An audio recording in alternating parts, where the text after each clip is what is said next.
여러분 안녕하십니까? 저희 생애빛 성경 연구 방송에 오신 것을 진심으로 환영합니다. 여러분, 하나님께서 우리 인간들을 구원하시는 방법이 무엇입니까? 하나님께서 어떻게 인간들을 그들의 죄에 노예된 상태에서 구원해 내시는 것입니까? 과거의 죄들의 기록들을 용서하시는 것뿐만 아니라 실제로 그들이 묶여서 살고 있는 죄의 파워에서 구원해 내시는 방법이 과연 무엇입니까? 물론 우리가 너무나 잘 알고 있는 답변이지요. 하나님께서 인간들을 저들의 죄에서 구원하시는 유일한 방법은 바로 십자가입니다. 과거에 지은 죄들을 용서하시는 것만이 아니라 실제로 매일매일 우리를 우리의 죄의 습관들과 욕심들의 파워에서 구해내시는 하나님의 능력은 십자가인 것입니다. 우리가 자주 부르는 찬송가 중에 주 달려 죽은 십자가, 우리가 생각할 때에 세상에 붙은 욕심을 헛된 줄 알고 버리네. 우리가 그런 찬송을 자주 부릅니다. 여러분, 우리의 마음속에서 죄를 해결하시는 하나님의 유일한 방법은 바로 십자가인 것입니다. 우리가 십자가를 자주 쳐다보고 명상할 때, 십자가 밑에 가서 우리가 무릎 꿇을 때 우리 마음속에서 세속적이고 인간적인 이기적인 욕심이 다 빠져나가서 하나님만을 위해 살고 주님의 영광을 위해 살고 싶은 욕망이 우리 마음 가운데 용솟음치게 되는 것을 경험케 되는 것입니다. 그러므로 십자가는 하나님께서 우리를 구원하시는 방법입니다. 왜 십자가가 우리를 죄의 힘에서 구속하는 힘이 있을까요? 많은 사람들은 십자가를 우리의 죄를 용서하시는 일에, 우리의 과거의 죄를 사하시는 일에만 국한시켜서 이해하려고 애를 씁니다. 우리 죄를 대신 지신 하나님의 고통으로만 이해하려고 애를 씁니다. 하지만 그 이상의 큰 이 의미가 있는 것을 우리가 알고 있어야 되지 않겠습니까? 십자가는 갈바리에서 시작되고 끝난 것이 아닙니다. 십자가는 그 훨씬 이전부터 시작되었고 또한 지금도 사실은 갈바리 십자가의 고통이 하나님의 마음 가운데서 끝난 것이 아닙니다. 십자가는 예수 그리스도의 죄를 지시는 육신과 정신적인 그런 고뇌만 보여주는 것이 아닙니다.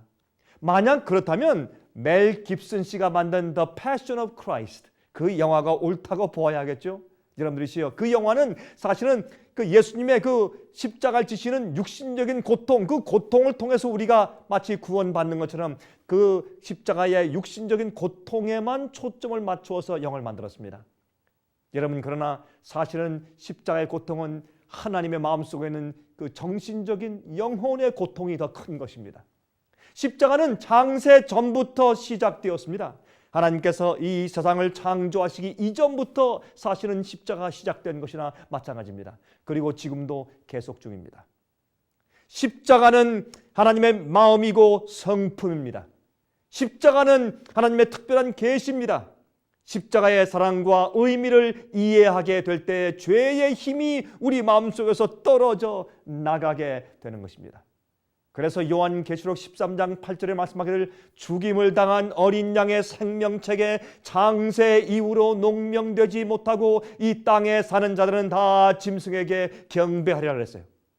여기 말씀하기를 창세 이후로 죽임을 당한 어린 양, 그렇게 말을 했어요. 여러분, 영어 성경을 볼까요? 영어 성경이 이렇게 말씀했습니다. And all that dwell upon the earth shall worship him, whose names are not written in the book of life of Lamb, slain from the foundation of the world. 이 어린 양이 이 세상의 처음 기초부터, 그 처음 시작될 때부터, 창조될 때부터 계속돼 온 그런 그때부터 죽임을 당해온 어린 양, 그렇게 성경은 기록하고 있습니다. 참 이상하죠? 이것이 도대체 무슨 말씀일까요? 여러분, 예수님은 창세 전부터 십자가의 그늘 밑에서 살아오셨다, 그런 뜻입니다. 만일 우리가 일주일 후에 트럭에 받쳐서 9시간 동안 고통을 느끼다가 죽는다는 사실을 미리 안다면, 여러분들이 만약에, 참 이건 안 좋은 얘기지만 만약 여러분들이 말이죠, 이제 오늘 조금 있으면 이제 밖에 나가서 있다가 트럭에 치여서 한 9시간 동안 고통을 많이 하다가 죽을 것을 미리 안다면 여러분이시여, 그러면 우리의 마음이 지금부터 얼마나 고통스럽겠습니까? 내가 한 달 후에, 아니 1년 후에, 몇 주일 후에 그런 사고로 죽을 것이라고 미리 안다면 우리 마음 가운데 얼마나 큰 어려움과 고통이 있을까요? 여러분, 창세 전부터 예수님께서는 십자가의 그늘 밑에 사셨다 그 말입니다. 예수님께서 항상 하늘에서 우리 죄인들을 위해서 이 땅에 성육신 하셔서 이 땅에서 돌아가실 것을 미리 다 내다보시고 사셨기 때문에 예수님의 고통은 사실은 인간이 범죄한 다음에 대신 죄를 지시고 대속하시겠다고 계획하신 그때부터 사실은 십자가의 고통이 우리 구세주 예수님의 마음 가운데 있었습니다. 하늘에 계실 때부터 십자가의 고통이 있었습니다. 그러나 이 땅에 성육신 하신 후에는 예수님께서 12살 때부터 십자가를 지실 것에 대해서 알기 시작한 것입니다. 여러분, 성경을 좀 볼까요? 여러분, 성경을 보면 누가복음 2장 40절부터 52절까지 있는 말씀을 잠깐 좀 보아야 합니다. 여러분, 누가복음 2장 40절부터 52절까지 있는 말씀 보면 이렇게 말씀을 되어 있습니다. 40절부터입니다. 아기가 자라며 강하여지고 지혜가 충족하며 하나님의 은혜가 그 위에 있더라. 그 부모가 해마다 유월절을 당하면 예루살렘으로 가더니 예수께서 12살 될 때에 저희가 이 절기에 전례를 쫓아 올라갔다가 43절입니다. 그 날들을 마치고 돌아갈 때에 이 아이 예수는 예루살렘에 머무셨더라 그랬습니다. 그 부모는 이를 알지 못하고 동행 중에 있는 줄로 생각하고 하루 길을 간 후 친족과 아는 자 중에서 찾되 만나지 못함에 찾으면서 예루살렘에 돌아갔더니 그랬습니다. 그런데 여기 보면 46절부터 참 여기 아주 흥미있는 말씀이 있어요. 잘 들어보십시오. 사흘 후에 성전에서 만난 즉, 여러분, 예수님께서 사실은 12살 때 처음 유월절 예식에 참석을 했습니다. 유월절 절기에 참석했어요. 그런데 이제 요셉과 마리아가 친척들을 만나고 아는 사람을 만난 다음에 너무 기뻐서 그들과 대화하다가 그만 예수님이 자기들과 함께 여행 중에 있지 않은 것을 그들이 알아보지 못했습니다. 그래서 그들이 찾다가 예루살렘에 돌아가 보니까 거기서 예수님께서 선생들과 랍비들과 함께 아주 심각하게 성경을 토의하고 있는 것을 발견하게 되었단 말입니다. 그런데 여기 보세요. 사흘 후에 성전에서 만난 즉 그가 선생들 중에 앉으사 저에게 듣기도 하시며 묻기도 하시니 듣는 자가 다 그 지혜와 대답을 기이 여기더라. 그 부모가 보고 놀라며 그 모친은 가로되 아이야 어찌하여 우리에게 이렇게 하였느냐 보라 내 아버지와 내가 근심하여 너를 찾았노라. 예수께서 말씀하시되 어찌하여 나를 찾으셨나이까 내가 내 아버지의 집에 있어야 될 줄을 알지 못하셨나이까 하시니 양친이 그 하신 말씀을 깨닫지 못하더라. 예수께서 한 가지로 내려가사 나사렛에 이르러 순종하여 받드시더라. 그 모친은 이 모든 말을 마음에 두니라. 예수는 그 지혜와 그 키가 자라가며 하나님과 사람에게 더 사랑스러워 가시더라 그랬습니다. 여러분, 여기 있는 말씀을 보면 예수님께서 자라실 때 우리 인간과 똑같은 입장에서 성장하시면서 예수님의 이해와 지혜와 지력이 점점 자라갔다 그랬습니다. 다시 말해서 예수님께서 아기로서 태어나셨을 때 예수님께서는 그가 하늘에 계셨을 때의 기억을 기억하지 못했을 것입니다. 그는 이 세상의 모든 아기들처럼 태어나셔서 인간의 아기가 생각할 수 있는 그 이상의 것을 알지 못하셨습니다. 그래서 예수님께서 인간이 되셔서 인간으로 성장하면서 사신 분이었죠. 예수님은 물론 하나님이었습니다. 예수님께서는 인간으로 사셨지만 그러나 하나님이었습니다. 그러나 예수님께서 완전히 인간으로 성장하시는 경험을 하신 것이에요. 그러므로 예수님께서 아기 때의 어른처럼 생각하신 것이 아닙니다. 그는 목자들의 숭배를 깨닫지 못하였으며 동방 박사들이 와서 방문하는 것을 예수님께서 알지 못했습니다. 큰 도시에 가보았던 운 좋은 아이처럼 시골 산 동네에 사는 친구들에게 하늘에서 천사들의 사령관이었던 때를 자기 친구들에게 예수님께서 설명해 줄 수가 없었을 것입니다. 예수님께서도 다른 모든 아이들처럼 우리가 배웠던 방식으로 지식을 습득하면서 성장하셨습니다. 예수님께서 어릴 때 말이죠, 저기 하늘의 독수리를 보고 이렇게 말했을 것입니다. 어머니, 엄마, 저거 뭐예요? 아, 저거 독수리야. 참 멋있지? 하나님께서 우리를 위해서 저렇게 아름다운 그런 새를 만들어 주셨단다. 예수님께서 그 독수리를 만드신 창조주가 아닙니까? 얼마나 놀라운 이야기입니까? 또한 백합화를 보면서 물었을 것입니다. 엄마, 저것이 뭐야? 저게 백합화야. 참 향기가 좋지? 하나님께서 창조하셨어. 이렇게 겸비하게 성육신하신 예수님을 한번 상상해 보시기 바랍니다. 예수에 관한 신비는 바로 그의 태어나심에 있습니다. 신이 하나님께서 인간이 되시고 이 땅에 태어나서 육체적으로 정신적으로 자라나셔야 하시고 죄 없이 사신 것은 큰 신비인 것입니다. 하지만 확실한 것은 그가 태어나실 때 그의 지식에는 어떠한 초자연적인 과거의 기억이 존재하지 않았다는 것입니다. 그는 그 모든 것들을 하늘에 두고 태어나셨습니다. 그래서 빌립보 2장 보시면 그가 하나님과 동등됨을 취할 것으로 여기지 아니하시고 자신을 비워 종의 형체를 취했다, 그렇게 표현했습니다. 여러분, 예수님께서 말이죠, 12살이 되어서 깊은 생각을 할 수 있는 때가 이르렀을 때 그의 마음속에는 장래 일을 형성할 수 있는 어떠한 모형이 세워지게 된 것입니다. 예수께서 유대 나라의 명절이었던 유월절에 참석하였을 때가 12살 때였죠. 처음으로 예수님께서 유명한 상원들과 하얀 두루마기를 입은 제사장들이 피 흘리는 희생 제물을 제단에 올려놓는 것을 보게 되었다, 그 말입니다. 조심스럽고 경건하게 어린 예수의 마음은 희생양이 갖고 있는 상징적인 의미를 생각하게 되었을 것입니다. 제사장도 어느 누구도 그 의미를 설명하지 않았습니다. 그들은 제갈 물린 말처럼 묵묵히 그들이 이해할 수 없는 의식을 행할 뿐이었습니다. 4천년 동안 하나님의 백성들은 죄를 용서받기 위하여 짐승의 피를 바쳐왔습니다. 성소에 가서 양과 염소를 바쳐왔습니다. 그러나 아이들이 왜 이러한 일을 이렇게 행합니까? 라고 물으면 별로 답변을 시원스럽게 해주는 자가 없었을 것입니다. 아무도 신비스러운 그 희생의식을 잘 정확하게 설명할 수가 없었어요. 아마 예수님께서 그것을 보시면서 소나 염소의 피가 정말로 죄를 없앨 수 있을까 하고 의아해 했을 것이며, 또한 유월절날 성령께서 예수님의 마음 가운데 가르침을 주었지 않겠습니까? 어린 예수는 다른 아이들처럼 친구들과 잡담과 놀이를 하지 아니하고 심지어는 부모도 어떻게 할 수 없는 깊은 생각에 빠지게 되었을 것입니다. 피를 뿌리는 그 장면이 우리 예수님의 어린 마음속에 깊이 아른거렸을 것입니다. 바울은 예수님께서 처음으로 짐승들의 피가 우리의 죄를 속할 수 없다는 것을 깨달았을 때 그 마음에 어떠한 변화가 일어났는지에 대해서 설명을 해놓았습니다. 여러분, 성령께서 말씀하실 것입니다. 예수여, 예수여, 바로 이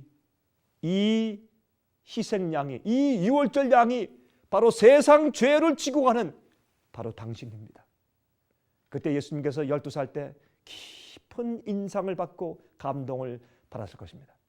예수님께서 이 땅에 오시기 전에 하늘에서 십자가를 지시기로 여러분과 저의 죄를 대속하기 위해서 십자가를 지시고 우리 대신해서 죄의 값을 갚으시고 우리가 죄로 인해서 하나님의 자비가 없이 고통당해 죽는 그 두려움, 그 사망을 우리 대신 당해 주시기로 주님께서 결정을 하셨습니다. 어디에서요? 하늘에서. 하늘에서 먼저 우리를 위해 십자가 지시기로 먼저 결정을 하셨습니다. 그런데 예수님께서 12살 때 예루살렘에서 그 유월절 양을 보시면서 이제 인간으로서도 무릎을 꿇고 깊은 그런 헌신 가운데서 인간으로서도 우리를 위해서 십자가를 지시는 유월절의 어린 양이 되실 것을 예수님께서 결심을 하신 것입니다. 그때 예수님께서 심오한 결심을 하게 되었습니다. 여러분들이시요, 예수님께서는 사실은 하늘에서 우리를 위해서 십자가를 지시기로 결심하신 것 뿐만 아니라 이 땅에 오셔서 사시다가 주님께서 고통 가운데 사시면서 인간의 몸 가운데 사시면서 우리 불쌍한 인간들의 죄를, 여러분과 저의 죄를 위해서 대신 죽어주시고 그 죄를 주님께서 가져가시기로 다시 한번 결심을 하신 것입니다. 여러분, 성경 히브리 10장 5절부터 7절까지 보시면 다음과 같은 말씀이 기록되는 것을 볼 수가 있습니다. 히브리서에 있는 말씀 보겠습니다. 히브리서 10장 5절부터 7절까지 다음과 같은 말씀이 기록되어 있습니다. 그러므로 세상에 임하실 때 말씀하시되 하나님이 제사와 예물을 원치 아니하시고 오직 나를 위하여 한 몸을 예비하셨도다. 전체로 번제함과 속죄제는 기뻐하지 아니하시나니 이에 내가 말하기를 하나님이여 보시옵소서 두루마리 책에 나를 가리켜 기록한 것과 같이 하나님의 뜻을 행하러 왔나이다. 그렇게 기록을 했어요. 바로 이것이 예수님께서 십자가로 나아가실 때 하신 예수님의 간증이었습니다. 사도 바울은 그렇게 기록을 했어요. 하나님 아버지의 뜻을 자기의 생에 받아들이는 것을 말하는 것이에요. 여러분, 이 히브리서 10장 5절부터 7절을 현대말로 바꾸어서 읽어본다면 이렇게 우리가 읽을 수가 있겠습니다. 아버지여, 당신에게는 이러한 짐승의 피가 필요 없습니다. 아버지시여, 당신은 그 안에서 아무런 기쁨을 찾을 수가 없으니 그 이유는 이것들이 어떠한 인간의 죄도 씻을 수가 없기 때문입니다. 하지만 아버지시여, 당신께서 나를 만드셔서 바로 한 몸을 예비하셔서 나를 그곳에 태어나게 해주시고 바로 그 몸이 바로 내 지금 몸인데 바로 내가 인간들의 죄를 위해서 줄 수 있는 그 몸 속에 나를 두시고 또 내가 사람들에게 나누어줄 수 있는 피가 내 몸속에 있습니다. 제가 여기 있나이다 아버지, 내가 준비된 채로 여기 있나이다. 저로 하여금 하나님의 어린 양이 되게 하옵소서. 제가 세상 죄를 위하여 죽겠습니다. 제 피가 속죄 제물이 되겠나이다. 제가 이사야가 말한 그 고통받는 일꾼입니다. 저로 인간의 죄를 위하여 상처받게 하시고 멍들게 하시고 채찍질 받게 하옵소서. 아버지시여, 당신의 뜻을 따르겠나이다. 이것이 예수께서 이 땅에 사실 때 여러분과 저를 위해서 결심하신 십자가를 지시기 위해서 결심하신 예수님의 선택입니다. 하늘에서 이 지구가 만들어지기 전에 있었던 평화의 협정은 바로 하나님 아버지와 예수님 그 두 분 사이에 있었습니다. 그것이 스가랴서 6장 13절에 있지 않습니까? 아들 예수 그리스도는 자신을 하나님의 어린 양으로 삼아서 세상의 죄를 씻기로 하였지만 예수께서는 이 세상이 있기 전에 하나님 아버지와 하신 그 계약을 이 땅에 계실 때 기억해 내줄 수가 없었습니다. 하지만 예수의 죄로 더럽히지 않은 정결한 마음은 유월절 의식을 통하여서 본 상징들을 조금씩 이해하기 시작했습니다. 성령께서 말씀하실 때 예수의 마음은 성경 말씀으로 가득 차면서 그 말씀이 점점 더 밝게 이해하게 되었을 것입니다. 예수님께서는 어릴 때 성경을 많이 읽고 외우신 분이었습니다. 그때 그 말씀을 따라서 성령께서 예수님을 가르쳐 주신 것입니다. 예수님께서는 이것은 모두 상징이지 라고 생각하면서 무죄하고 순결하고 거룩하고 깨끗한 누군가가 하나님의 어린 양으로서 죽임을 당하여야 잃어버린 인류를 대속할 수 있는 것을 깨닫게 되었습니다. 이렇게 의미 없이 계속되고 있는 무의미한 의식은, 이 성전 봉사 의식은 이제 극적인 마지막을 맞게 함으로 의식의 실제적인 의미가 거룩한 실제 희생으로 나타나야 한다. 이 성전 봉사 제도가 전부 다 상징인데 이 상징이 실제 양이 와서 실제 희생 대속 제물이 와서 바로 실제 그 희생이 제물이 치루어져야 된다는 사실을 예수님께서 이해하게 된 것입니다. 이것은 이스라엘의 박사들과 제사장들이 수천 년간의 의식을 통하여서도 깨닫지 못했던 것이었습니다. 그들은 왕으로 오실 어떤 권세를 가지신 그런 왕이 오실 것으로 그들은 메시아를 기다렸습니다. 우리 죄를 위해 십자가를 지실 대속주를 기다린 것이 아니었습니다.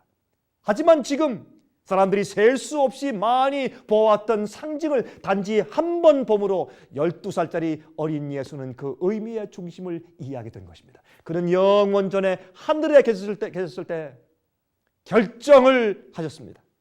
십자가를 지실 것을 결정을 했는데 12살 때 다시 우리 인간들의 죄를 위해서 십자가를 지실 것을 선택하신 것입니다.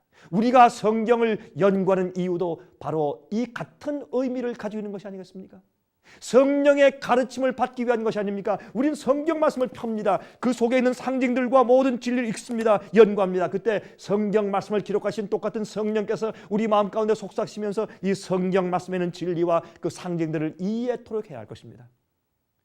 이것이 바로 성경 말씀을 연구하는 참된 태도입니다. 그런데 우리는 말씀을 읽고 성령의 음성을 듣는데도 십자가 지기를 거절하는 것입니다. 여러분들이시여, 구원받을 수 있는 오직 한 길이 있는데 그것은 바로 예수님께서 하신 선택을 우리도 우리 생애 가운데 하는 것입니다. 여러분 아십니까? 두 십자가가 있었습니다. 예수님의 십자가와 또한 여러분과 저의 십자가가 있습니다. 예수님의 십자가와 너와 나의 십자가, 예수께서 지신 십자가와 우리가 져야 할 십자가가 있는 것입니다. 여러분 기억하십시오. 항상 우리에게 두 가지 십자가가 있습니다.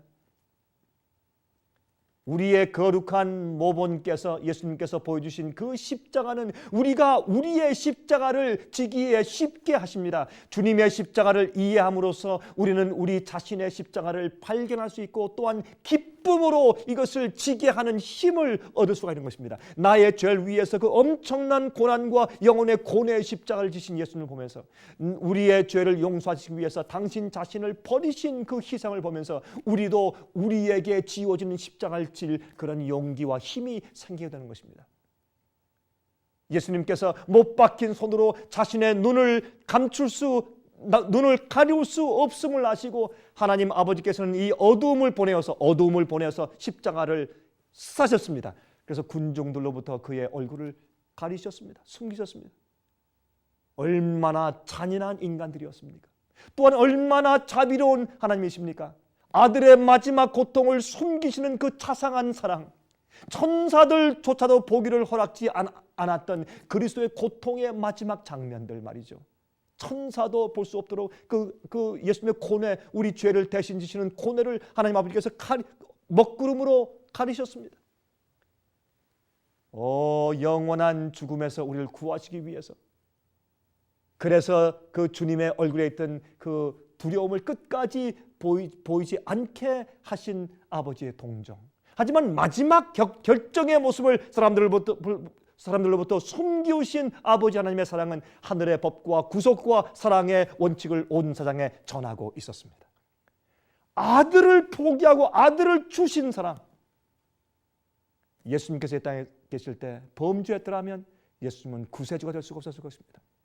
여러분들이시여, 희망은 영원히 사라졌지만 사랑은 견뎠습니다. 고린도전서 13장 13절에 말씀하기를 그런즉 믿음, 소망, 사랑 이 세 가지는 항상 있을 것인데 그 중에 제일은 사랑이라고 했어요. 믿음은 보이지 않지만 실제로 존재하는 것에 대한 의지입니다.